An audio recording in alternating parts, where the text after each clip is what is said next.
the SWAYAM portal of online refresher course in philosophy under MHRD, Government of India. Today we will discuss about module on the theme Realism versus Idealism from Indian perspective. Most of the controversy in perception during the past century has to do with exactly what it is that we see, hear, taste, smell and so on. We might say we see trees, tables, chairs and so forth. At first, perception may seem quite simple. For example, right now I perceive my pen, I open my eyes, look at the pen and see it. Common sense may say that there is nothing between me and the pen to prevent me from seeing it. But an opponent like Buddhist on this matter has led to the view that my mind itself gets in between me and the pen, that I never actually perceive the pen in itself, that is, a thing given independently of my mind. So the question that really concerns us is, what exactly is it that we are immediately aware of in our perception? That is, what is given in perception? What can we know? There is no doubt that the problems are connected with the nature of what is given and what we construct or manipulate out of this given. That is why there is a need to have a deeper understanding of the nature of reality and its perception. Therefore, this module proposed to explain the given in perception and try to answer the following questions related to the issue. What is it that we perceive? What is the relationship among things in themselves or sensation of them and our understanding? Is there any difference between what we see and what is given? Whether the tangible world that we perceive and experience really exists, or is it a mere construction of mind? Is reality independent of perception, or does perception define reality? What is the status of what appears in our perception? Is there any contribution of our mind to know our knowledge of the external world? It is within the framework of such metaphysical questions concerning existence and non-existence of what we perceive and experience that the various philosophical schools have developed their respective viewpoints and interpretations. Besides, the module's intention here is not to address to each of these questions mentioned above separately, but they are certainly taken care of in the following discussion. In order to show this, the procedure will be the following. Firstly, this module will describe the contrast between realism and idealism. Secondly, it will explain the three theories of perception, namely direct realism, indirect realism and idealism. And lastly, it will focus on the difference between the given and the constructed. So, firstly, we will start with the contrast between realism versus idealism. Broadly speaking, there are two main philosophical traditions, namely realism and idealism. To be a realist in the philosophical sense of the term about something is to hold that thing exists independently of our perceiving mind. Moreover, realism holds that substances are real and have nothing to do with the ideas, and their properties are not subjective, they belong to the thing, not to our subjective feelings or mind. Now, to be an idealist about something is not to deny the existence of that thing, but instead to assert that things' existence is mind dependent. They are not ready to bestow any degree of reality to things independent of the mind. And about properties, the common maxim that beauty is in the eye of the beholder is an expression of idealism about beauty. It does not deny that anyone or anything is beautiful, but instead asserts that whether something is beautiful depends on someone's mind. That is, whether someone perceives it as beautiful or not. The role that the notion of realism and idealism play in the theories of perception concerns the objects we take ourselves to perceive and the properties we take those objects to have. In the history of these philosophical debates, we may discern three main philosophical theories of perception, namely direct realism, indirect realism and idealism, which can be illustrated through the following diagram which you can see on the slide. First, direct realism, common sense realism or navy realism. For direct realists, the objects external to us that we typically take ourselves to perceive, for example, tables, chairs, trees, are both directly perceived and retain their perceived properties even when unperceived. Moreover, the object that is perceived by the senses and cognized by the mind is not a figment of imagination, nor is it the construction, projection of mind. The object exists in its own right and is a real entity. The advocates of this theory among Buddhists are Sarvastivadins and among non-Buddhists are Nyaya Visheshik. According to the former, everything exists and we can directly cognize the external world through perception. According to the later, reality of the external world is accessible to reason. That is, it accepts the world as it is at the face value as we see it. Thus, according to this theory, the world is there for us to see directly and we are capable of seeing it what it really is. And the way we see it is the way it is even, when we are not looking. But there is a problem. The existence of illusion, hallucination and perceptual errors are normally held to constitute a problem for direct realism. For example, I misperceive a carpet sample to be a purple when it is really brown. I mistakenly see a stick in the water to be bent or broken when it is really straight. I see a patch of water ahead on the road that turns out to be only a mirage. Most significant is the possibility of flat-out hallucination. When we drunk or drugged, one might see a pink elephant. Now, from the point of view of the perceiver, there may be no difference in hallucinating that there is a coffee mug in front of you and having the accurate perception that there is a coffee mug in front of you. In both the cases, the contents of your mind are the same. What makes one accurate and the other hallucinating is the state of the external world. In an attempt to explain this, the Sautantika philosophy came up with their theory of representationism. Now, what is that? Indirect realism. The world comes from the idea that we don't perceive the world directly, but its representation in our mind only. We cannot be sure that the world really is how we think it to be. Our mind is therefore receiving impressions and creative image of the world. We know only that representation. There is an internal reality or an internal aspect.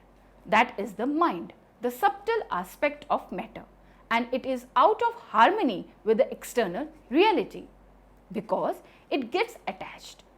The propounder of this view is the Sautantika. The Sautantika began its career by examining critically the realism as propounded by the Sarvastivadins and attempted to rectify the shortcomings that thing found to be too glary and self-evident in the realism. Its critical attitude becomes quite evident when the Sautantikas cut short the Sarvastivadins' list of 75 dharmas to 43 by saying that the remaining 32 were subjective. An external object, according to them, is perceived indirectly on account of its momentary nature.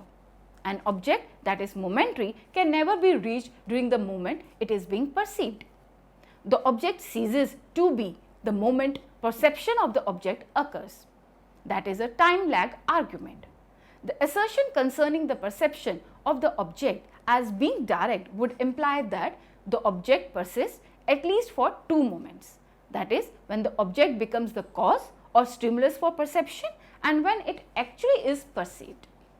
According to Sautantikas, a moment disappears as soon as it appears. The object that is presented to perception is really the successor, member in the series, and thereby becomes the cause of perception. The member in the series that has ceased leaves its impression on the mind that perceives.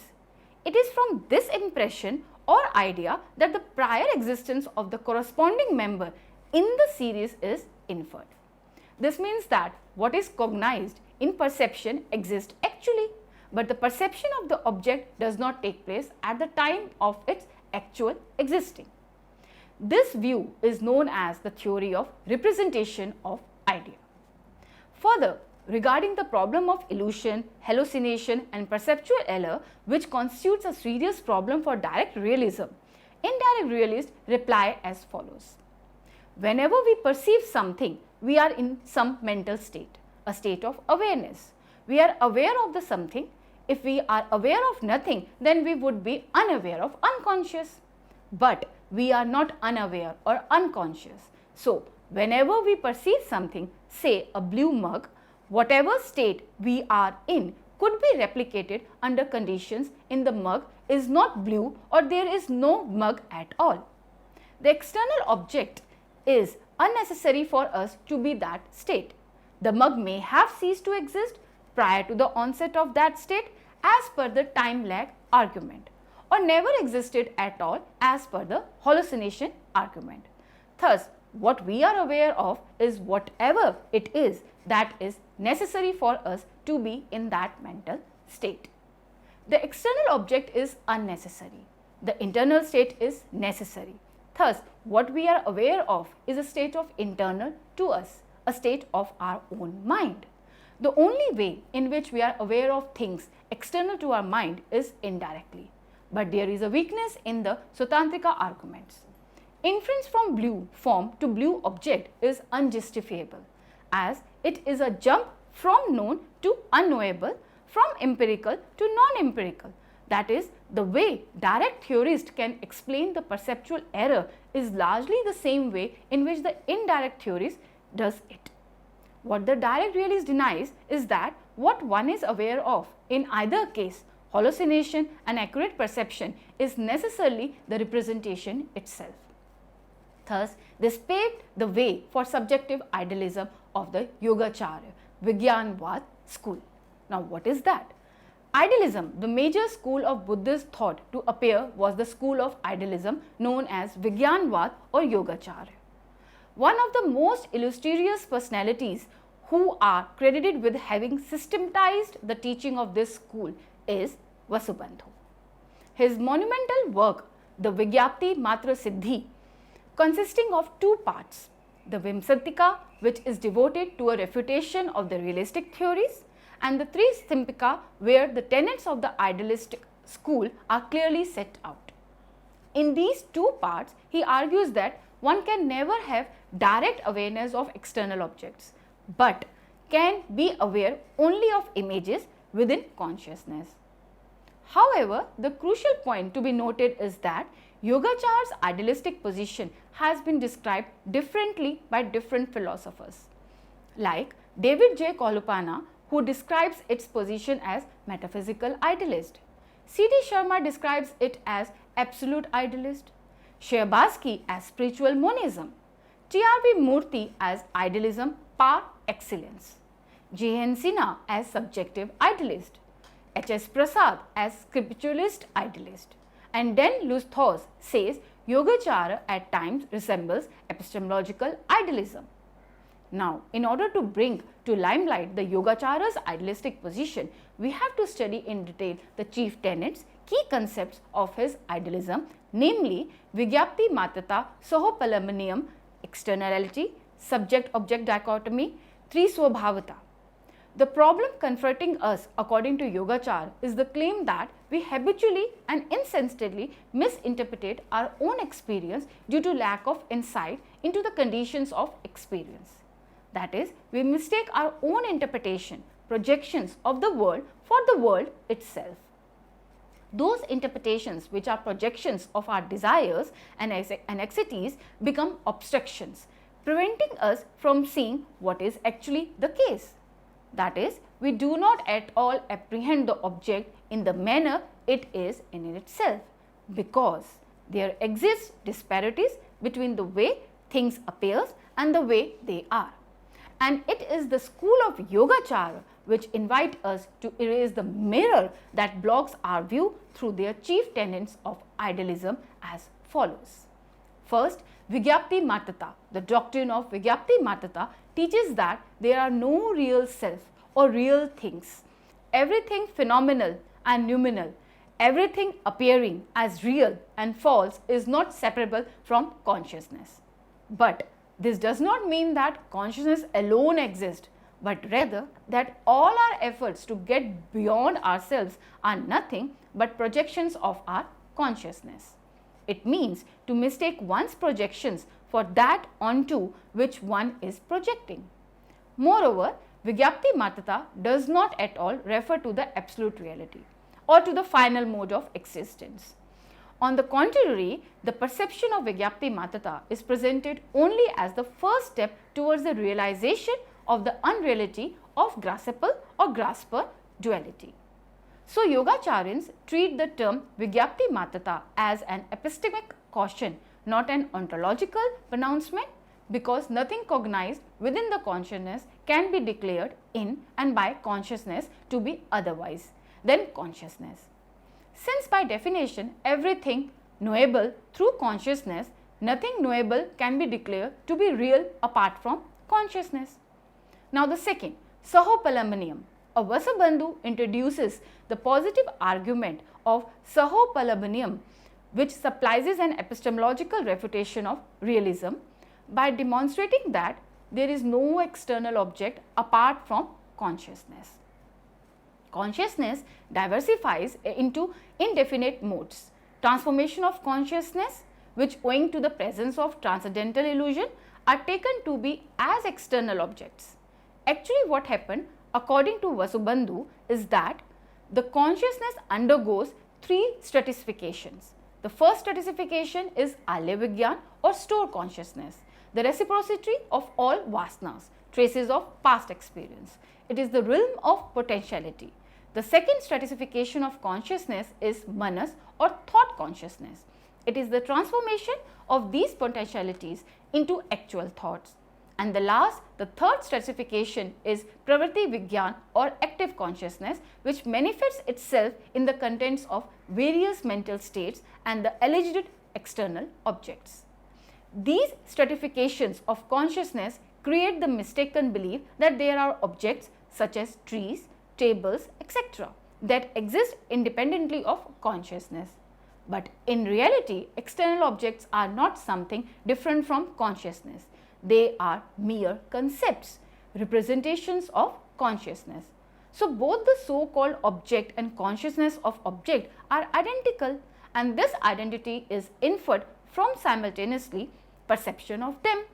That is, the blue concept or idea of blue and the consciousness of blue are identical. The difference between the two is only epistemic and not ontological. Moreover, Dharamkirti and Shantarakshit also discuss the law of simultaneous apprehension, Sahopalambaniam. Dharamkirti in his Praman Vartika discusses this concept in the verses 388 and 389, and Shantarakshit does not use the word together Saho, which implies non-difference. He says that the apprehension of the cognition of blue and the apprehension of the blue are one and the same. Externality. In order for appropriation to appropriate, there must be that which is appropriable, that is external. Thus, in posting of external objects, what for Yogacara is problematic is not the posting of objects as such. Vasubandhu does not deny the existence of external world or external reality, that is, things in themselves, they exist. The problem lies in posting externality, the idea or notion of the external world. Externality is the necessary condition for appropriation. The questions that really concern us are, when do Yogacharyans deny external object? What are they rejecting and what, if anything, are they affirming? That is, what does the denial of externality entail? Yogacharyans deny the existence of external objects in two senses. In terms of conventional experience, they do not deny objects such as chairs, colors and trees, but they reject the claim that such things appear anywhere else than in consciousness. It is externality, not objects per se, that they challenge. While such objects are admissible as conventionalism, in more precise terms, there are no chairs, trees, etc. These are merely words and concepts by which we gather and interpret discrete sensation that arise moment by moment in a constant flux. These words and concepts are mental projections. The point is not to elevate consciousness but to warn us not to be fooled by our own cognitive narcissism. The crux of the problem lies in our incapacity to distinguish the unreal, pratibha, that is interpretation of the world, from the real, that is world itself. According to Yogacara, our mental experience is changing, altering every moment. In this fluctuating stream, we tend to posit two constants. First, Atman, an independent, unchanging observer or witness, and Dharma, affective, thetic and objective circumstances, against which and through which we cognize and evaluate all that we experience. Now, forgetting that these posted constants are constructions fabricated through our attempt to suppress the anxieties and fears, we invert our invented constants with ultimate sanctity and significance. That is, we take our own mental construction to be the reality. Moreover, when Yogacarans discuss objects, they are talking about cognitive objects, not metaphysical entities. Thus, the motive behind the denial of external object is to negate the object, and the self is also negated. Next, subject-object dichotomy. According to Yogacara, every consciousness essentially and automatically bifurcates itself into the dichotomy of subject, Swabhas Atma, and object, Arthbhas Dharam, that is between Grahatva and Grahitva respectively. But actually the appearance of duality, the given and the receiving, the apprehended and the apprehension are all our doing, results of our manipulation, construction or representation of consciousness. So there is no duality but only idea of duality, like the idea of an illusory elephant. Hence, it is concluded that the terms subject and object do not refer to anything ontological, but only to the epistemological concepts of subjectivity and objectivity. Moreover, the denial of existence of subject and object does not amount to the denial of the concepts of subjectivity and objectivity as something more than mere imagination. But now the question arises, is Yogacara metaphysical or epistemological idealism? Yogacara is not a metaphysical idealism because the key term Vigyapti Matata does not imply the claim that mind alone is real and that everything else is created by the mind. However, the Yogacharan writings themselves argue something very different. Consciousness, Vigyan, is not the ultimate reality or solution, but rather the root problem. This problem emerges in ordinary mental operations and it can only be solved by bringing those operations to an end. Thus, at times it resembles epistemological idealism, which does not claim that this or any world is constructed by mind, but rather that we are usually incapable of distinguishing our mental construction and interpretations of the world from the world itself. This narcissism of consciousness Yogacara calls Vigyapti Matata, nothing but conscious construction. Moving on, now we ponder upon doctrine of three natures. Vasubandhu in his Trisamtika verses 20, 21 and 22 explains the three natures of reality, Tri Swabhava, and in the verses 23, 24 and 25 explain the threefold naturelessness of the same three realities, Ni Swabhavata. It is worth noting that Vasubandhu distinguishes among three natures or realms, namely, first, Parikalpita Swabhav, the imagined nature, which is imagined but appears to be real. That is, ubiquitously imputes unreal conceptions, especially permanent selves, into whatever it experiences, including oneself. Second, Partantra Swabhav, that is the other dependent nature, when mixed with the constructed realm, leads one to mistake impermanent occurrences in the flux of causes and conditions for fixed, permanent entities. And the last, Parnisipana Swabhav, the absolutely accomplished nature, which acts as an antidote that purifies all delusional constructions out of the causal realm. And the threefold naturelessness is namely, Lakshana Ni Swabhavata, naturelessness by definition, which applies to Parikalpita Swabhav because it lacks a definition by its own characteristics, and whatever characteristics it is believed to have are all imaginary ones. For example, fictitious flower blooming in the sky. Second, Khapus Utpatti Niswabhavata. Naturelessness with reference to origin applies to Partantra Swabhav, which lacks the power of self-origin and self-existence and depends upon other conditions. For example, the illusion created by a magician. Now the last, Parmarth Niswabhavata, naturelessness of elements in their absolute state of existence. Moreover, it is the very essence of the accomplished nature. In this way, what clearly comes out from the preceding discussion is that for Vasubandhu, the extra-mental world which consists of things in themselves is ineffable and therefore beyond all human formulations. What one can think of and speak of is one's own mental construction, which has little correspondence with the extra-mental world. Therefore, it would be unreasonable to think that Vasubandhu's criticism of realism is meant to deny the existence of an extra-mental world. Now, another form of idealism situated between subjective idealism and absolute idealism and yet different from both also indirectly develops out of phenomenalism, namely Transcendental Idealism, that is, theory of immaterialism. Transcendental Idealism also holds that we do not directly perceive objects as they are in themselves. Rather, we only perceive the phenomenal appearance of object. This phenomenal appearance consists of raw perceptual data as well as certain conceptually constructed elements fused with sense data. Now, Transcendental Idealist holds that our cognitive makeup is that conceptual construction forms an integral part of all mental events, including perception. The advocates of this idealistic position are Dignac and Dharamkirti. Moreover, the kind of idealism advocated by Dignac is known as Swatantra Vigyan Vad.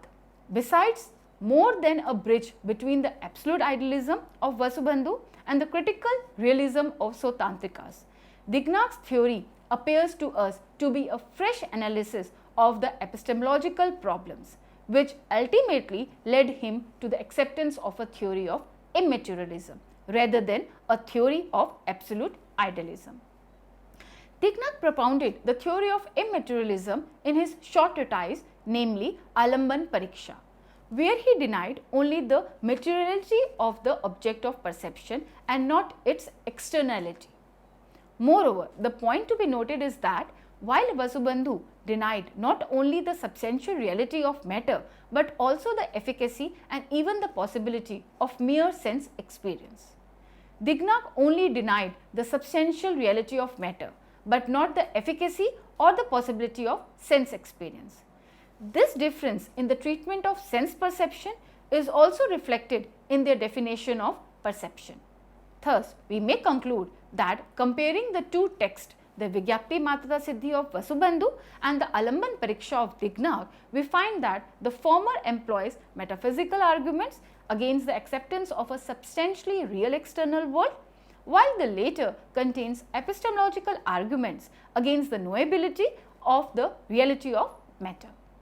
So far, we have discussed the contrast between realism and idealism and the three different theories of perception, namely direct realism, indirect realism and idealism. Now, we are in a position to discuss our main question, whether the nature of reality is given or constructed.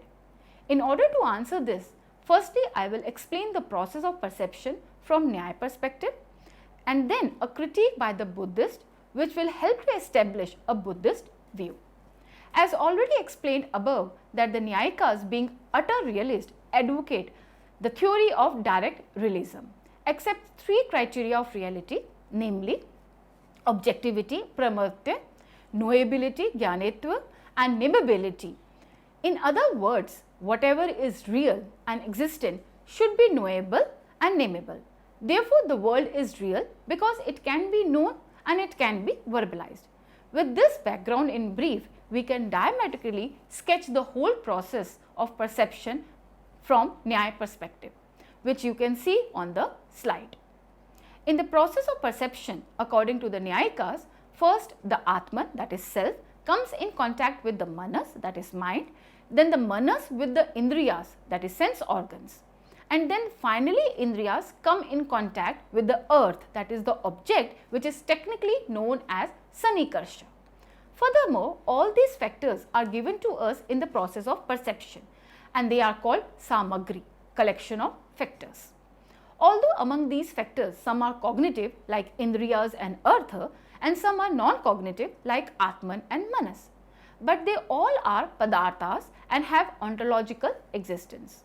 Now this samagri leads to the first stage of perception, that is nirvikalpa, non-verbalized, in which lies the content, but the structure and the relation of dharma and dharmin is not clear. So it cannot be verbalized. That is, no conceptual activity of naming and relating take place in it.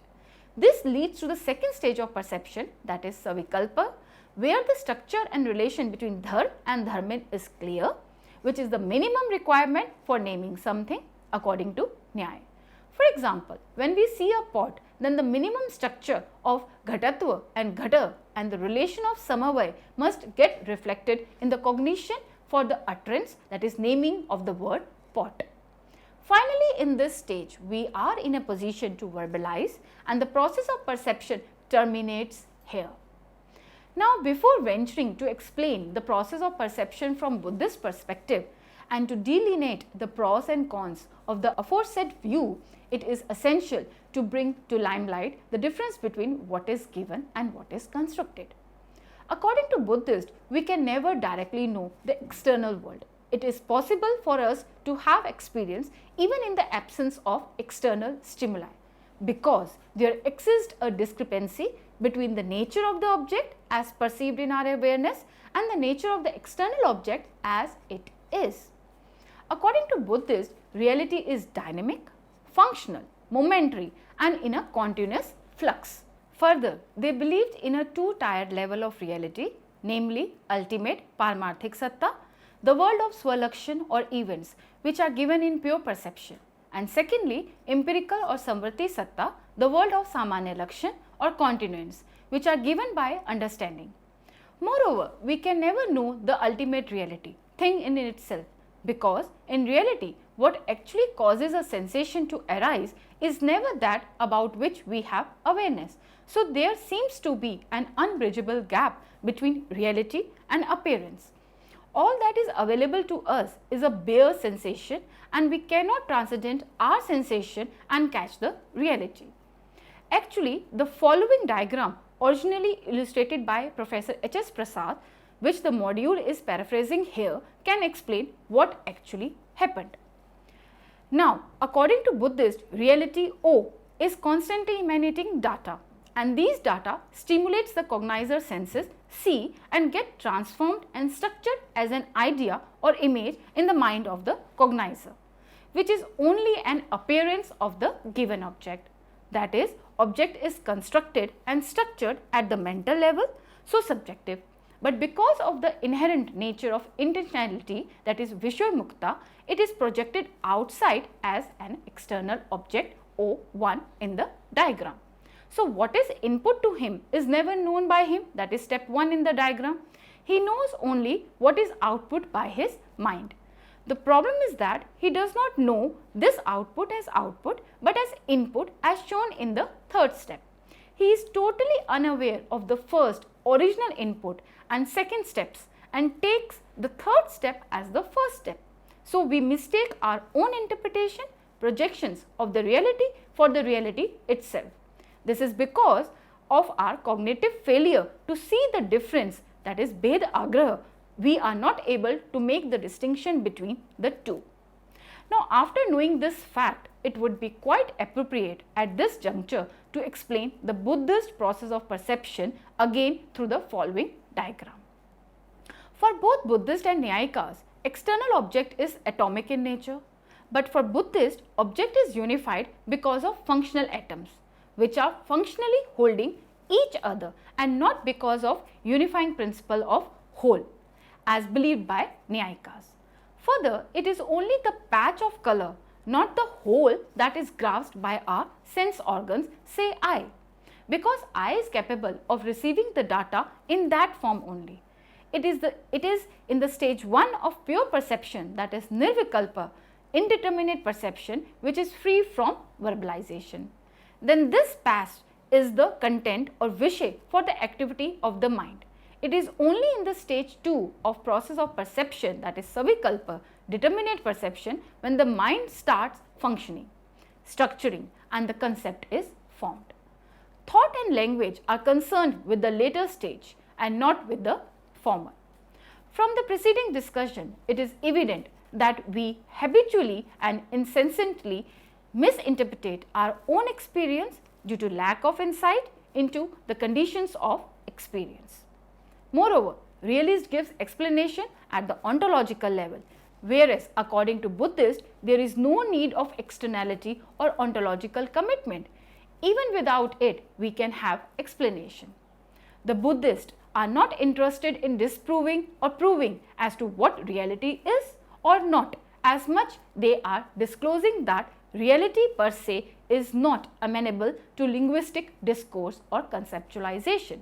They have recognized the limits of human knowledge and so accordingly came to the conclusion that conceptual knowledge does not exactly depict as to what reality is in itself. Thus, the advantage of Buddhism is that they try to get rid of unwanted crowding of ontological things. Thank you.